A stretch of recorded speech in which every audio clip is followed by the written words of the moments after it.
नमस्कार, मैं हूं निकिता और आप देख रहे हैं सत्यहिंदी.com। चलिए एक नजर डालते हैं अब तक की सुर्खियों पर। उद्धव ठाकरे के करीबी और राज्यसभा सांसद संजय राउत के खिलाफ ठाणे के कापुर बावड़ी पुलिस स्टेशन में एफआईआर दर्ज कराई गई है। दरअसल संजय राउत ने मुख्यमंत्री एकनाथ शिंदे के बेटे श्रीकांत शिंदे पर आरोप लगाया था कि वह उन पर हमला करने का षड्यंत्र रच रहे हैं। वहीं सीएम शिंदे द्वारा इस आरोप को बेबुनियाद बताया गया था। अब इस सारे मामले को लेकर ठाणे की पूर्व मेयर और शिंदे समर्थक मीनाक्षी शिंदे ने संजय राउत के खिलाफ एफआईआर दर्ज कराई है।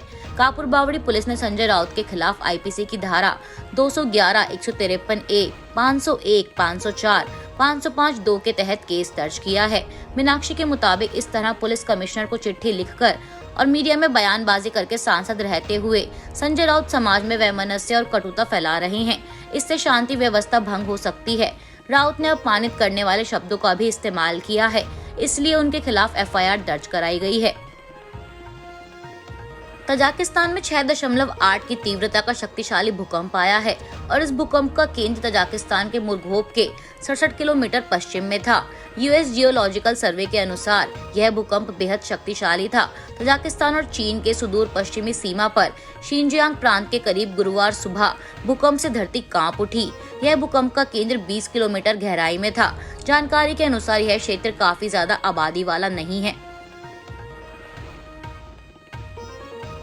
कवि कुमार विश्वास की रामकथा इन दिनों मध्य प्रदेश के उज्जैन में चल रही है और इस 3 दिवसीय रामकथा के दौरान पहले ही दिन कुमार विश्वास ने आरएसएस के खिलाफ कथित तौर पर विवादित टिप्पणी कर दी, जिसे लेकर आरएसएस समेत बीजेपी कार्यकर्ता कुमार विश्वास पर हमलावर हैं।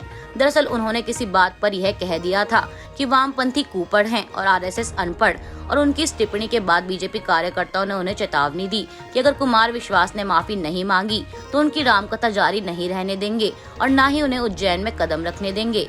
वहीं अब खबर है कि इसके कुछ समय बाद ही कुमार विश्वास ने एक वीडियो जारी कर माफी मांगी है। वीडियो के जरिए कुमार विश्वास ने कहा कि वह एक बच्चे से बात कर रहे थे, जिस दौरान उन्होंने ऐसा कुछ बोला इसका लोगों ने गलत अर्थ निकाल लिया। जय जय सिया राम। कथा प्रसंग में उन्होंने उनके साथ काम करने वाले एक बच्चे के बारे में टिप्पणी की, जो संयोग से राष्ट्रीय स्वयंसेवक संघ में काम करता है।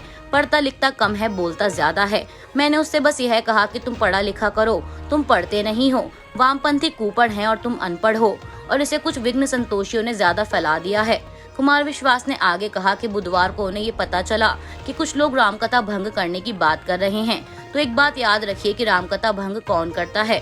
उन्होंने लोगों से अनुरोध किया है कि रामकथा में पहुंचें और जो मैं बोल रहा हूं वही अर्थ समझें। अगर आप दूसरा अर्थ निकालते हैं तो उसके लिए मैं जिम्मेदार नहीं हूं। अगर कोई गलत संदेश गया है तो उसके लिए मुझे माफ करें। पंजाब के बठिंडा ग्रामीण सीट से विधायक और आम आदमी पार्टी नेता अमित रत्न कोटफत्ता को रिश्वत के मामले में सतर्कता ब्यूरो द्वारा गिरफ्तार किया गया है। बता दें यह जानकारी एक शीर्ष अधिकारी द्वारा गुरुवार को दी गई। वहीं इससे पहले सतर्कता ब्यूरो द्वारा आप एमएलए के निकट सहयोगी रशीम गर्ग को इसी मामले में गिरफ्तार किया गया था। दरअसल बीते हफ्ते रशीम गर्ग एक व्यक्ति से 4 लाख की रिश्वत लेते हुए रंगे हाथों पकड़े गए थे। आरोप था कि यह आप विधायक के पीए हैं। हालांकि आम आदमी पार्टी विधायक ने इस बात से इनकार किया था कि वह व्यक्ति इनका पीए है। दिल्ली में कल बुधवार को एमसीडी सदन में फिर जबरदस्त हंगामा हुआ।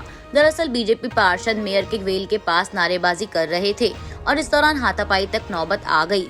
पार्षद एक दूसरे पर पानी की बोतलें फेंक रहे थे।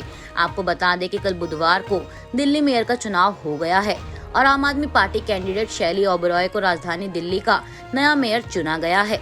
लेकिन मामला तब बिगड़ा जब स्टैंडिंग कमेटी के सदस्यों को चुनने का समय आया। दरअसल ये सारा हंगामा स्टैंडिंग कमेटी के सदस्यों के चुनाव को लेकर ही हुआ है। वहीं अब इस मामले को लेकर दिल्ली की नई मेयर शैली ओबरॉय ने ट्वीट कर खुद पर हमले का आरोप लगाया है।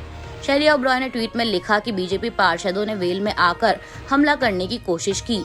ये बीजेपी की गुंडागर्दी है। उन्होंने एक महिला मेयर पर हमला किया है। इसके अलावा दिल्ली के उप मुख्यमंत्री मनीष सिसोदिया ने भी इस मामले को लेकर ट्वीट कर लिखा कि मेयर और डिप्टी मेयर का चुनाव हार चुकी बीजेपी अब स्टैंडिंग कमेटी के चुनाव में गुंडागर्दी पर उतरी हुई है। कई घंटे से इन्होंने कमेटी मेंबर का चुनाव रोक रखा है और अब सदन में बीजेपी पार्षदों ने नवनियुक्त मेयर पर हमला किया है। हरियाणा की भिवानी में 2 युवकों को अगवा कर गाड़ी में उन्हें जिंदा जलाकर की गई उनकी मौत के मामले में अब एक नया मोड़ सामने आया है।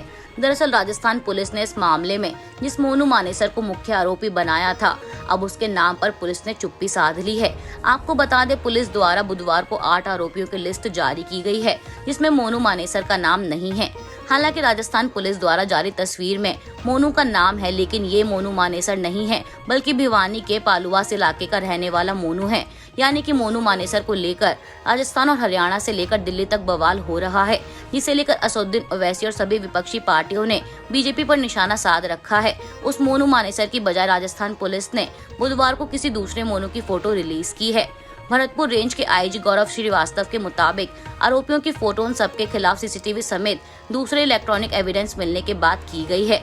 लेकिन अब सवाल यही उठ रहा है कि जिस मोनू मानेसर को इस मामले में मुख्य आरोपी बनाया गया था, अब उसके नाम पर पुलिस ने अचानक चुप्पी कैसे साध ली। गौरतलब है कि मानेसर ने गुरुग्राम के एक होटल की सीसीटीवी फुटेज रिलीज कर ये बता दिया था कि घटना वाले दिन यानी 15 फरवरी को वो भरतपुर या भिवानी में नहीं बल्कि गुरुग्राम में था। लेकिन उस वक्त राजस्थान पुलिस ने मोनू मानेसर को इस डबल मर्डर केस का मुख्य आरोपी बता दिया था। आज के लिए बस इतना ही। बाकी की खबरों के लिए बने रहिए सत्यहिंदी.com पर।